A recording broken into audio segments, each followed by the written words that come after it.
Relevant Memory Recollection number 5, circa 1989. An unchangeable choice. It was Saturday night and I found myself in the company of Danny Fulner. Danny was 3 years older than me and from a pretty mental but relatively well-meaning family. He had 2 younger brothers and a younger sister. I knew the family quite well, as his mum and stepdad ran a football team I used to play for.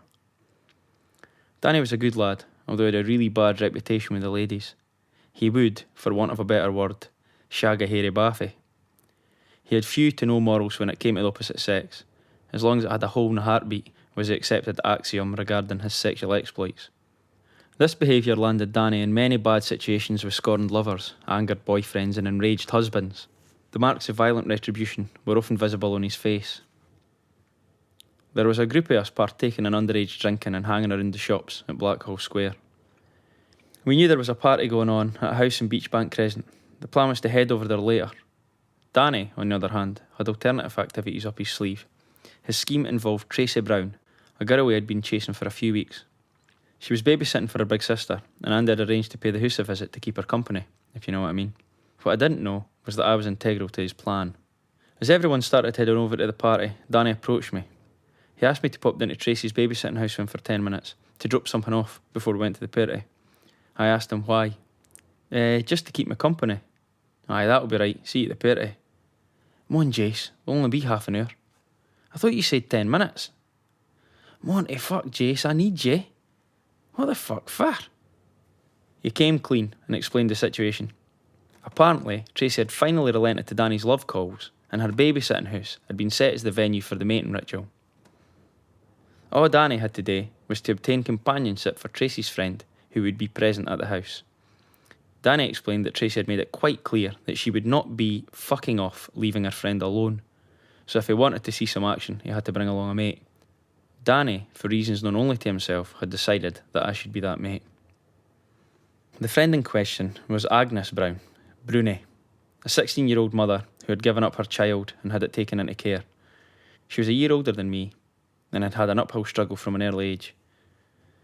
Her mum was a depressive alcoholic who walked a thin line between the harsh reality of her life and a drink-induced psychosis. She had never known her dad, but had known many uncles thanks to her mum's socialising.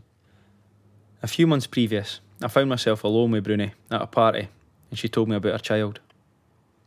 It was the best thing for the bairn, you ken. I wish my ma had given me up for adoption, Jace, I really do, she explained. It feels like the space that she took up inside me is still there, a big hole. It was the worst day of my life, giving her away, but I ken it was the right thing to do. It was her best chance. It was best for the bairn, I ken it was. She started crying.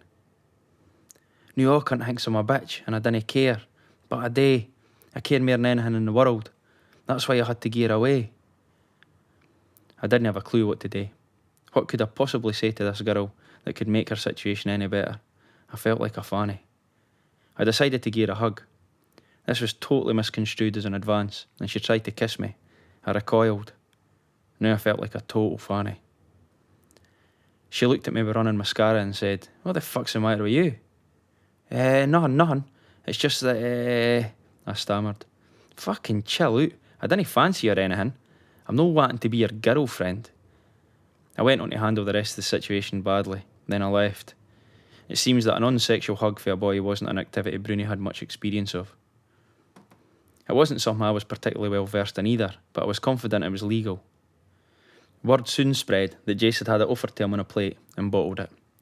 You see, a 15-year-old boy knocking back a sure thing, regardless of whether he was attracted to the girl or not, was a cardinal sin, punishable by weeks, possibly years of derision.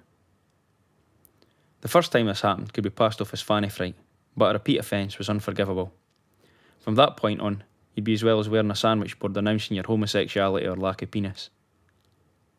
Danny continued to plead his case. That was another thing about Danny, he was a total charmer.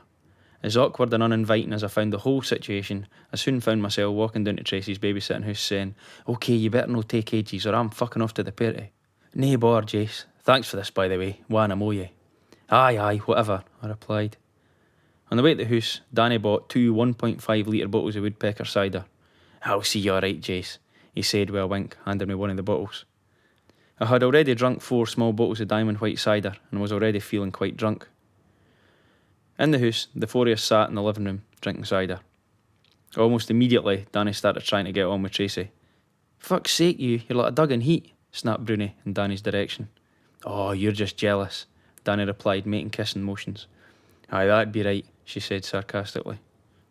After a bit more cider drinking and limited chat, Danny and Tracy eventually left the room. They were gone for ages, and after about an hour, I was struggling to work out why my presence was required. The banter was hardly flowing between Bruni and me, and she obviously felt as spare as I did. "Right, fuck this," I exclaimed. "I'm away at the party." "What party?" asked Bruni. "Roon Beach Bank," I told her. "I'm coming with you," she said. "Fuck hanging about here." We both put our coats on and left the house. As we hit the fresh air, I realised how drunk I was. My 15-year-old physiology was struggling to cope, and it was showing. "Check the state of you," Bruni said. I didn't reply. I put my hands in my pockets and started to walk. Bruni and I talked very little on a 10-minute journey to the party. This seemed to suit us both. As we entered the house, Bruni disappeared into the mass of people, and I went straight into the kitchen saying, "All right," to everyone I passed. It was mobbed.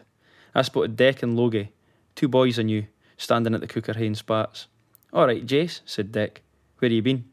I explained the situation to them. "Is Danny still round shagging Tracy then?" inquired Logie. "Aye." "Dirty bastard." They both said it at exactly the same time. All 3 of us laughed.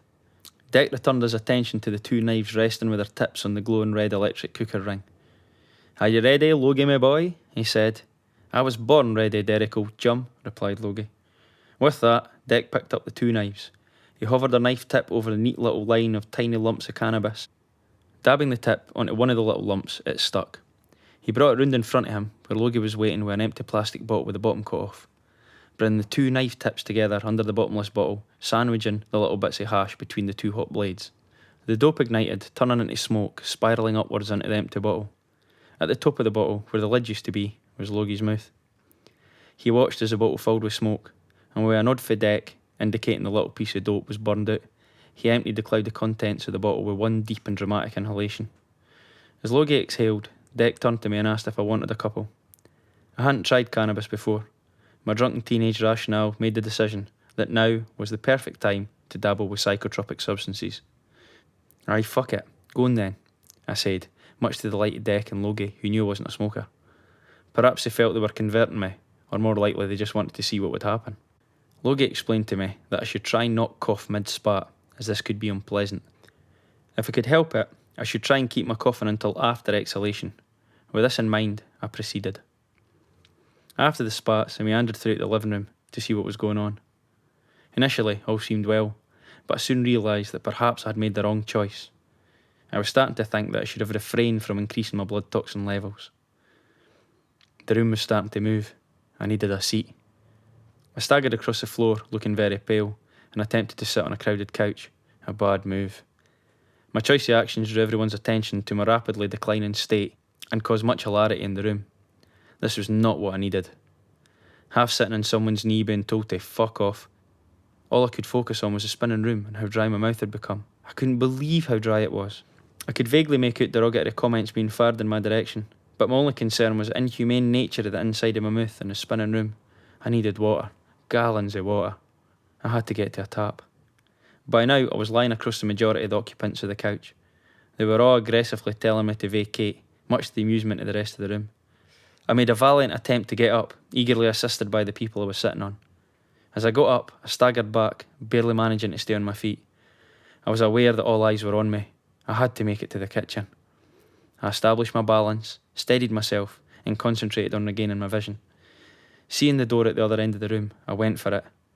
I made my way across the floor like a tornado, laying waste to the room. I somehow managed to find myself looking at the kitchen sink, with both hands gripping tight to the edge. In the half-filled sink, I saw a pint glass. I reached in and grabbed it out, filled it with cold water and drank. It was amazing. A lifesaver. I was about to repeat the process when, with my partially returned faculties, I focused on the glass from which I was drinking. It was filthy and covered in what looked like soup. I couldn't state with any degree of accuracy what kind of soup. The sink also appeared to be filled with the same substance. The slow drink and drug-inhibited cogs in my head suddenly realised what I'd done. I'd lifted the glass straight for its murky vomit-filled resting place and used it, without as much as a rinse. My end had come. I could no longer hold back the inevitable. The fight was lost. I turned on my heels and made a break for the front door. As I made a grab for the handle, the door opened and Danny stood on the threshold. "All right, mate," he said as I barged past him. Running out into the night, I could vaguely make out Danny shouting something to me. On my way home, between bouts of violent vomiting, I fell through a thorny hedge, shredding my jacket and lacerating my hands and face. This was the last time I ever saw Danny. Unbeknown to me and many of the people acquainted with him, Danny had a great deal of things going on in his life. Things that for Danny were unsolvable. I never found out what, but a few weeks after the party, Danny took a massive paracetamol overdose to resolve his problems. It took 3 days for his liver to fail, and in the summer of 1989, Danny Fulner died at the age of 19.